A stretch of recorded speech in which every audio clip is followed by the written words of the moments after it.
Bueno, buenos días de nuevo a todos. Les voy a compartir algunos resultados que obtuve, sobre todo en estos meses de confinamiento, que es resultados de un análisis genómico de la Rizobacteria Burkholderia bifaria TI16, que tiene la capacidad de degradar ácido fusárico y presenta también actividad antimicrobiana. Estos resultados están incluidos en un manuscrito que estamos preparando y que pronto enviaremos a la revista Genomics. El aislamiento, la bacteria en cuestión, fue obtenida de Rhizóspora de cebada, cultivada en suelos agrícolas de la provincia de Buenos Aires, y se seleccionó, por un lado, por su capacidad de utilizar como fuente de carbono y nitrógeno al ácido fusárico, que es una micotoxina que varias especies de Fusarium producen. Fusarium es un género fitopatógeno, como saben, y causa los síntomas de marchitamiento tan típicos del hongo. Es importante la degradación de las micotoxinas para controlar, digamos, su producción en todo lo que es el ciclo de los cultivos, dado el impacto que tienen en la salud y en la salud de los animales, en mayor o menor medida, pero bueno, son todas tóxicas. Muchas rizobacterias pueden tolerar las micotoxinas, pero no todas pueden degradarlo. Entonces, esa capacidad fue testeada en placas con medio mínimo, con ácido fusárico como única fuente de carbono y nitrógeno. Y además se observó que la presencia de la rizobacteria pudo disminuir, aminorar los efectos que produce la toxina, la micotoxina, en plántulas de cebada. También se observó que plantas de cebada inoculadas con la rizobacteria incrementaron su rendimiento en biomasa, sobre todo el rendimiento en granos, que fue estadísticamente significativo, es decir, que presentó características de PGPR en condiciones de invernadero. Cuando se identificó el aislamiento, a través de la secuenciación de 3 genes conservados, el 16S, el GIRA y el REC-A, se clasificó como Burkholderia bifaria, que es una especie que pertenece al complejo Burkholderia cepacia. Este complejo agrupa, si bien la especie está más presente en rizófora y en suelos en el ambiente, el complejo también agrupa algunas especies que son patógenas oportunistas, sobre todo en pacientes fibroquísticos. Entonces, son especies controversiales para aplicarlas en el ambiente. Sin embargo, es un género muy complejo que está en permanente revisión, su taxonomía, y además en los últimos años se han publicado varios trabajos porque Burkholderia puede producir una amplia variedad de metabolitos secundarios, muchos tienen actividad antimicrobiana, y es muy versátil desde el punto de vista metabólico, puede consumir diferentes fuentes de carbono, entonces despierta interés desde el punto de vista biotecnológico. En cuanto a la especie, Burkholderia bifaria, se conocen 2 cepas de referencia que están completamente secuenciadas y sus cromosomas cerrados, y se observa que presentan 3 cromosomas y un plásmido. Además de estas características que le mencionaba, se fueron testeando otras, como por ejemplo, que la bacteria produce diferentes variantes estructurales de un antifúngico, que es la oxidofungina, y es el principal mecanismo que tiene la cepa de inhibir a Fusarium oxysporum. También se observó una capacidad nematicida contra C. elegans, logró inhibir in vitro el crecimiento de Candida albicans y también inhibe el crecimiento de bacterias fitopatógenas, como por ejemplo la especie Clavibacter michiganensis. Entonces, por todas estas características es que se decidió secuenciar el genoma cromosómico de la cepa para poder estudiar más en detalle, incluso las vías metabólicas, y la secuenciación fue realizada a través de la plataforma Illumina HiSeq en Macrogene, la cual da como resultado varias lecturas de este tamaño, y las lecturas pudieron cubrir más de 100 veces el genoma. Posteriormente las lecturas fueron ensambladas con 2 software diferentes, uno que es ABIS, que es muy común en el ensamblado de genomas procariotas, y otro que es MyProgenomics. Los contigs producidos por estos programas fueron también ordenados a través del software MAUVE, utilizando las cepas de referencia que les mencionaba antes para este ordenamiento. Entonces, se generó un ensamblado de novo de la cepa, representado en 11 scaffolds que abarcan los 7,36 megabases que presenta el genoma de la bacteria, con un 66,7% de contenido guanina-citosina. Esos scaffolds fueron luego anotados en 2 plataformas, RAST y la plataforma del NCBI, para poder también obtener el código de acceso a esta información. Se observó que la bacteria presenta 6.596 genes, de los cuales 6.401 codifican para proteínas, y con toda esta información de la anotación, junto con la utilización de otros programas predictivos que permiten determinar presencia de metabolitos secundarios, islas genómicas, enzimas, páginas web, digamos, con información relacionada a enzimas, sobre todo oxigenasas, que nos interesaban a nosotros, y análisis filogenéticos y pangenómicos. Todo esto constituye lo que se denomina el genome mining o la minería genómica para poder obtener información interesante de la cepa en cuestión. En cuanto a los resultados, este esquema muestra cómo se distribuyen los 11 scaffolds en los 3 cromosomas que presenta la bacteria. El árbol filogenético muestra la agrupación de la cepa en relación a otras cepas de la especie Burkholderia bifaria.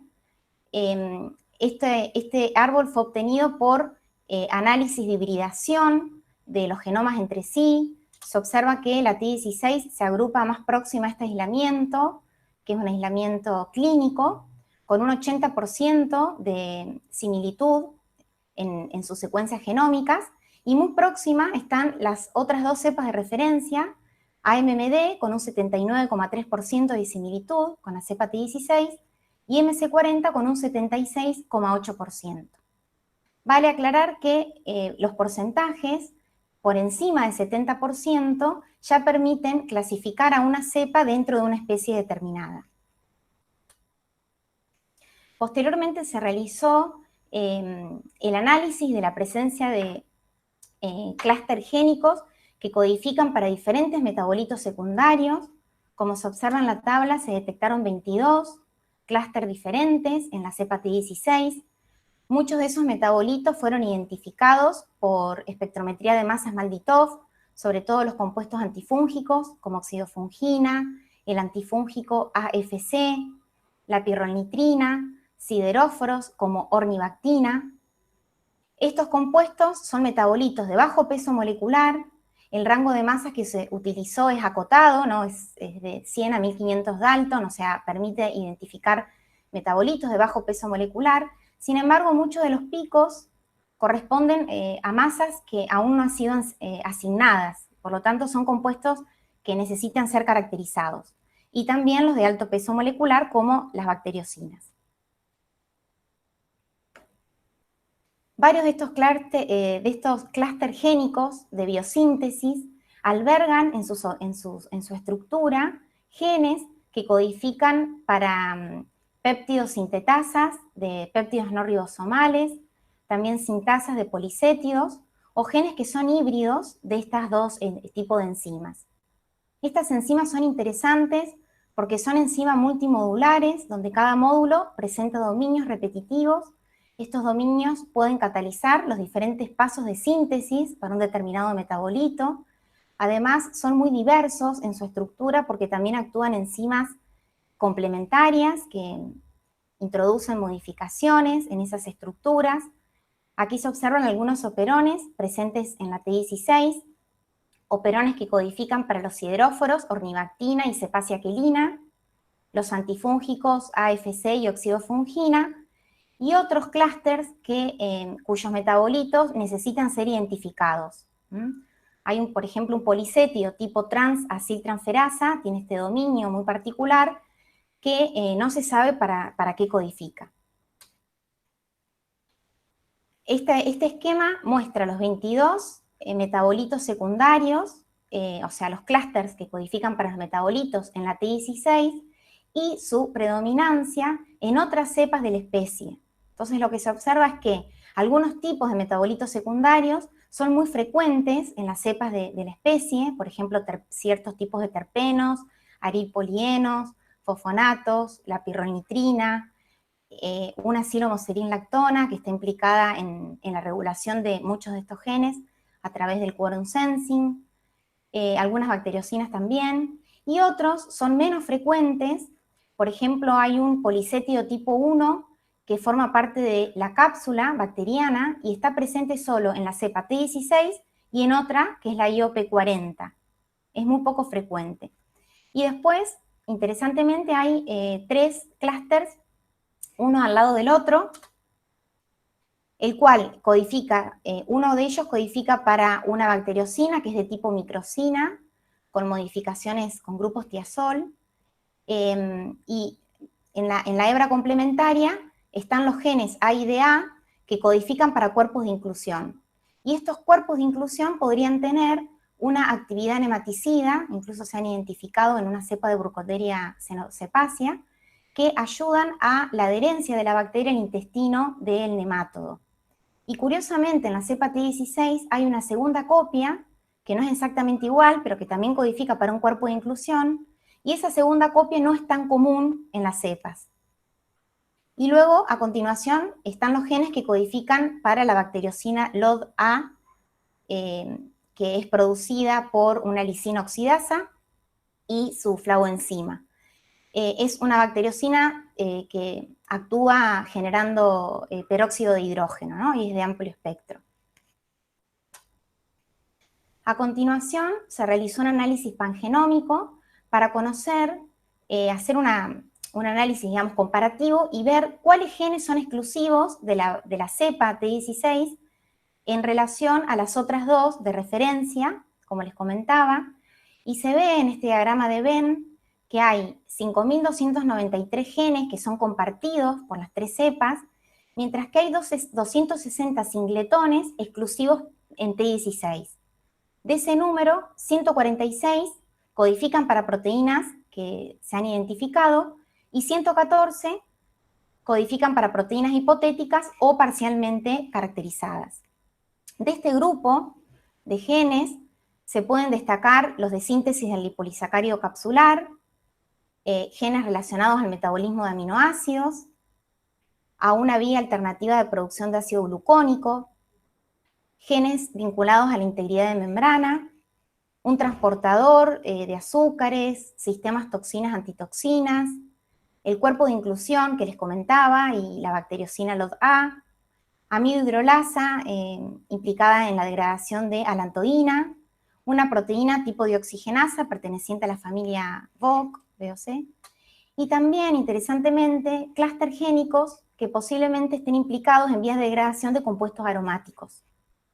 Dentro de estos clústeres encontramos uno que codifica para hidrolasas, que posiblemente están implicadas en la degradación del insecticida, de un insecticida organofosforado, cuya estructura se ve aquí, otro que tiene función desconocida, y otros clústeres génicos que albergan monoxigenasas dependientes de flavina. Se han detectado 4 exclusivas de T16, una de ellas está implicada en la degradación del 4-hidroxifenilacetato, cuya estructura se ve aquí. Otra está contenida en un clúster génico que está truncado en la cepa, está incompleto, y otras 2 que están presentes en operones que albergan 13 genes en total. La función de estas enzimas al momento es desconocida. Hay distintos tipos, distintas clases de monoxigenasas dependientes de flavina, 8 de la A a la H, que son clasificadas en base a si la enzima es monocomponente o si también actúa con una reductasa. Esa reductasa recibe electrones provenientes de diferentes daduros de hidruro, que también es un criterio de clasificación. También el cofactor que está presente en estas monoxigenasas puede cambiar, puede ser FAD o flavin mononucleótido. También presentan diferentes dominios en función de las proteínas, de estas proteínas, y hay enzimas tipo en cada clasificación. En lo que respecta a la degradación de derivados de piridina, que el ácido fosfórico es un derivado de piridina porque tiene el anillo piridínico, y en los últimos años se han visto publicaciones de este tipo de enzimas que degradan, participan en los pasos iniciales de degradación de diferentes derivados de piridina. Entonces, aquí vemos un ejemplo de una monoxigenasa dependiente de flavina clase A que cataliza reacciones de hidroxilación, pero también son hidroxilaciones descarboxilativas. Reemplazan grupos por oxidrilos. Esto es muy común en estas clases, tipo A. Luego están las de clase B, que en general es muy común que catalicen reacciones de tipo Baeyer-Villiger, que son reacciones que generan ésteres utilizando como sustrato cetonas lineales o cíclicas, y el prototipo de enzima es la ciclohexanona monoxigenasa, que es capaz de generar el anillo de lactona propio del compuesto. También las clases B pueden producir diferentes oxidaciones en distintos heteroátomos. También pueden catalizar reacciones de tipo N-hidroxilación, es decir, incorporar hidroxilos al nitrógeno. Esto es muy común en bacterias, en aminoácidos, la ornitina oxidasa, por ejemplo, la lisina oxidasa. Y en lo que respecta a anillos derivados de piridina, se observan monoxigenasas dependientes de flavina de esta clase, pero únicamente en organismos superiores, ¿sí? Por ejemplo, una monoxigenasa humana que cataliza la incorporación de oxígeno al nitrógeno en la degradación de la nicotina.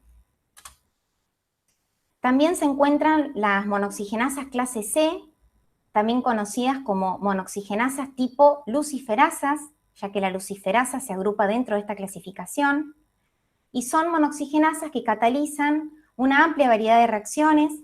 Aquí se muestra una monoxigenasa de Artrobacter que cataliza la incorporación de un grupo oxidrilo al anillo de piridina, otra que es la riboflavin monoxigenasa de Devosia riboflavina, que puede catalizar la ruptura de la vitamina B2, de la riboflavina, en un lumicromo y el azúcar ribosa.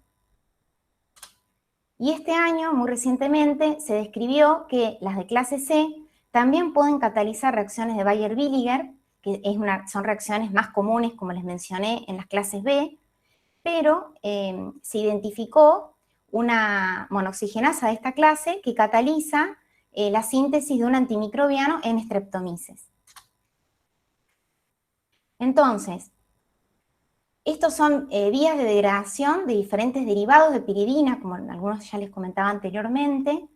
Estas monoxigenasas que incorporan hidroxilos en posición meta del anillo piridínico son muy específicas de acuerdo al sustrato que utilizan, pero están codificadas en operones que también codifican parenzimas que son comunes, ¿no?, en las vías de degradación de algunos compuestos, como se puede observar aquí, que la vía de degradación de estos compuestos también comparten enzimas de tipo deoxigenasas, deformilasa, amidohidrolasa, ¿no?, que dan diferentes intermediarios en la degradación y finalmente generan compuestos que son metabolizados a través de vías del metabolismo central de la bacteria, como por ejemplo el ciclo de los ácidos tricarboxílicos. Además, se han identificado también hidrolasas que son multicomponentes y que contienen molibdeno en su estructura, que en general se han visto que catalizan hidroxilaciones en anillos de piridina, pero en posición orto del anillo. Un ejemplo de esto es enzimas de las hidroxilasas que catalizan incorporación en nicotina, ácido nicotínico y el ácido picolínico. Entonces, con todos estos antecedentes, lo que se hizo fue identificar la presencia de monoxigenasas dependientes de flavina, las hidroxilasas dependientes de molibdeno y otros tipos de óxidos reductasas en el genoma de la T16. Este grupo de enzimas, que son las monoxigenasas dependientes de flavina, se clasificaron, ¿no?, en todas las categorías que les mencionaba, y se realizó un análisis filogenético de las mismas, incluyendo en el análisis algunas de las monoxigenasas que se han descrito que están implicadas en los pasos iniciales de degradación de compuestos que presentan el anillo de piridina también en su estructura o otros compuestos relacionados. Lo que se puede observar es una clara división entre las monoxigenasas de tipo A y B, que son monocomponentes, y por otro lado un clado que agrupa las de tipo C, que precisan de una reductasa como partener, ¿no?, de la enzima. También se muestra aquí el análisis de las hidroxilasas dependientes de molibdeno, cuyo prototipo enzimático es la xantina de hidrogenasa, que está implicada en la degradación de purinas en las bacterias, y hay 9 enzimas de esta familia de deshidrogenasas en el genoma de T16, y el árbol lo que muestra es cómo se agrupan de acuerdo a las subunidades, porque son, como les comentaba antes, enzimas que requieren 2 o 3 subunidades. Y en colores se muestran las enzimas y las subunidades enzimáticas implicadas en las hidroxilaciones de los compuestos que les mencionaba, nicotina, ácido nicotínico y el ácido picolínico.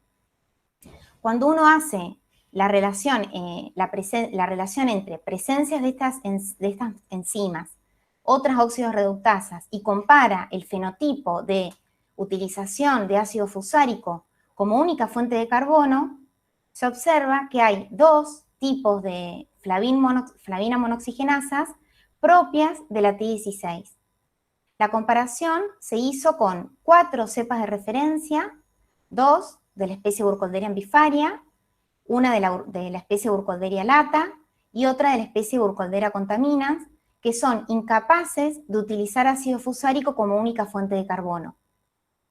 Entonces, en el genoma de estas cepas, estas 2 monoxigenasas están ausentes. Por lo tanto, se puso el foco en estas enzimas y se realizó un análisis del contexto genómico, y se observó que la de clase C está dentro de un operón, ¿sí?, de 17 kilobases, que contiene genes que codifican para un transportador de tipo ABC y otras enzimas que estarían implicadas también en la degradación de anillos aromáticos. Aquí se ve una comparación genómica entre la estructura del operón, que alberga la monoxigenasa, en T16, en la cepa relacionada, que es la AU20319, y en la cepa de referencia AMMD. Se puede ver que aquí todo este operón está ausente en la cepa AMMD. Lo mismo ocurre con la región que contiene la monoxigenasa de tipo B. También hay todo este operón presente en la T16, y en la AMMD es totalmente distinto, está ausente el operón. También se ven en estas regiones la presencia de integrasas, transposasas, es decir, elementos genéticos que indicarían que existen en estas regiones rearreglos a nivel del genoma que lo que otorga a la bacteria es presencia de nuevos operones o ausencia de los mismos. Esto se da mucho sobre todo en el cromosoma 3, que es un cromosoma que es prescindible para la vida de la bacteria, pero su presencia otorga ventajas competitivas, ¿no? Incluso características de patogenicidad en las cepas patógenas o características de biocontrol en las cepas ambientales. Interesantemente también se observa al lado de este operón otro que codifica para una monoxigenasa clase C o tipo luciferina. También hay un gen que codifica para una amidohidrolasa, lo cual hace pensar que podría estar implicada en la ruptura del anillo de piridina del ácido fusárico. Este operón fue predicho como parte de una isla genómica, y también los productos de este operón fueron sobreexpresados cuando la bacteria crece en ácido fusárico como única fuente de carbono, que esos análisis fueron hechos a través de proteómica. Vale aclarar también que este operón contiene diferentes enzimas, muchas de las cuales están implicadas en la degradación de compuestos aromáticos, de la ruta del homogentisato, también dioxigenasas, es decir, enzimas que no están caracterizadas, pero que podrían estar implicadas en la degradación de anillos aromáticos. Cuando uno hace el análisis por PCR de la presencia de esta monoxigenasa tipo C, que les comentaba, se observa una correlación entre la presencia de la enzima con el fenotipo de crecimiento en ácido fusárico. En todas las cepas, menos en la cepa de referencia AMMD, que tiene la presencia del gen, pero que es incapaz de degradar ácido fusárico.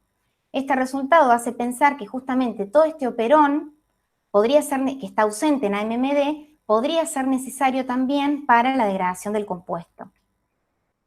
Lo que se observa es el resultado de la presencia de amplicones de la enzima, y aquí el fenotipo de utilización de ácido fusárico como única fuente de carbono, el medio mínimo conteniendo la micotoxina, y como control el mismo medio pero con una fuente de carbono convencional como puede ser citrato o glucosa. Hasta el momento, las cepas que utilizan ácido fusárico como única fuente de carbono fueron aislamientos pertenecientes a las cepas, a la especie Burkholderia bifaria, y fueron aislamientos rizoféricos de diferentes cultivos. Aquí se muestran algunas de las rutas de degradación de compuestos aromáticos presentes en la cepa T16, muchas de los cuales son comunes en la especie, incluso en el género Burkholderia, como por ejemplo las rutas del protocatecuato y del catecol, que son intermediarios de degradación de compuestos fenólicos, del benzoato. Estas rutas luego se metabolizan a cetoadipato por intradiol dioxigenasas. También hay una ruta muy común, que es la del fenilacetato, otra que es la del homogentisato, que es la que les mencionaba anteriormente, que es una ruta implicada sobre todo en la degradación de aminoácidos aromáticos, sobre todo tirosina y fenilalanina, y otras rutas más exclusivas de la cepa, como por ejemplo la degradación del 4-hidroxifenilacetato, que es catalizada inicialmente por una monoxigenasa de clase D, genera homoprotocatecuato, y este compuesto luego se degrada a compuestos de metabolismo central, ¿sí? En cuanto a los anillos que contienen nitrógeno, se observa en la cepa la presencia de un operón que fue inicialmente caracterizado en una cepa de Acinetobacter baumannii, y este operón codifica para una indol oxidasa capaz de oxidar el indol, se genera catecol, y el catecol luego es degradado a un intermediario, pero por una ruta diferente a la de intradiol dioxigenasa, sino que aquí actúa una extradiol dioxigenasa, entonces se genera un intermediario diferente. Y finalmente esto conlleva a la producción de piruvato y oxalacetato. En cuanto al ácido fusárico, entonces, bueno, quedan caracterizar los genes que están implicados en su degradación. Los operones que les mencionaba son operones candidatos para ser ahora estudiados a futuro y ver qué implicancias tienen en la hidroxilación y degradación del compuesto. Y lo que se observa es que posiblemente luego intervengan parte de los compuestos que se generen de los intermediarios, sean degradados a través de la vía del 2-metilcitrato, que es la vía que degrada propionil-CoA en bacterias, y que esa vía también se ve sobreexpresada cuando la bacteria crece en ácido fusárico como única fuente de carbono. También se observó por análisis proteómicos esa sobreexpresión. Para terminar, comentarles algunos genes o clúster génicos que están presentes en la cepa y que están implicadas en actividad relacionadas a la promoción del crecimiento de plantas y también a la competencia en la rizósfera. La bacteria presenta la presencia de la enzima ACC-deaminasa, también genes relacionados al metabolismo de acetoína, donde el butanediol puede tener actividad PGPR, producción de fitohormonas como el ácido indolacético y análogos, es capaz de solubilizar fósforo, orgánico e inorgánico, a través de diferentes tipos de fosfatasas y también producción de ácidos orgánicos que están implicados en la degradación de fosfato inorgánico. Fundamentalmente, el ácido orgánico es el ácido glucónico, generalmente. Se detectó la presencia de la glucosa deshidrogenasa, que está implicada en la producción, y además esas enzimas de una vía alternativa de producción de ácido glucónico, que es la que les comentaba anteriormente. También se observó actividad, digamos, hay genes de actividad quitinasa en la bacteria, genes del metabolismo de poliaminas, que son compuestos interesantes porque también pueden actuar como moléculas señalizadoras y, bueno, inducir la expresión de otros genes. Síntesis de sideróforos, sistemas de secreción, sobre todo tipo 3 y tipo 6, que hay 2 clústeres de cada uno, y que también podrían tener una actividad antifúngica, proteínas flagelares y de quimiotaxis también. Este gráfico muestra a lo largo de los años cómo se ha incrementado el número de publicaciones en la base PubMed que utiliza el análisis de genome mining, ¿no? Para obtener información, junto con la red molecular también de proteínas y metabolitos que pueden ser caracterizadas a través de la espectrometría de masas, y junto con el silenciamiento de vías metabólicas, ¿no? El silenciamiento génico. Las tres herramientas constituyen el trípode, digamos, las 3 patas del descubrimiento de nuevos productos naturales bacterianos, como así también la caracterización de nuevas vías metabólicas. Y bueno, por último, comentarles algo de lo que voy a hacer cuando volvamos a la mesada, que es estudiar la expresión de la regulación de operones que codifican para algunos de los metabolitos secundarios que les mencionaba. Aquí hay un ejemplo del promotor de la pirrolnitrina fusionado a una proteína verde fluorescente y que es posible medir la expresión del mismo cuantificando los niveles de fluorescencia simultáneamente a la observación del crecimiento de la bacteria. Entonces uno puede establecer dónde hay mayor expresión de acuerdo a la fase de crecimiento, y esto sobre todo en presencias de efectores de bacterias y de hongos fitopatógenos, para ver cómo responde la expresión de los operones frente a estos diferentes efectores.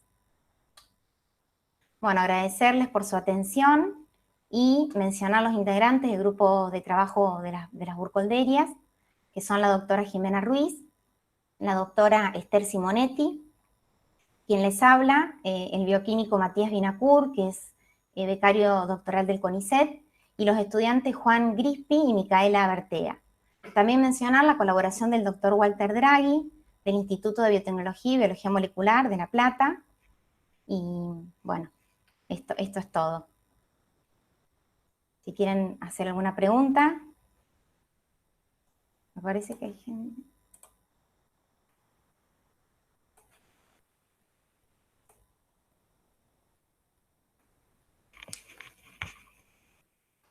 Bueno, espero no haberlos cansado.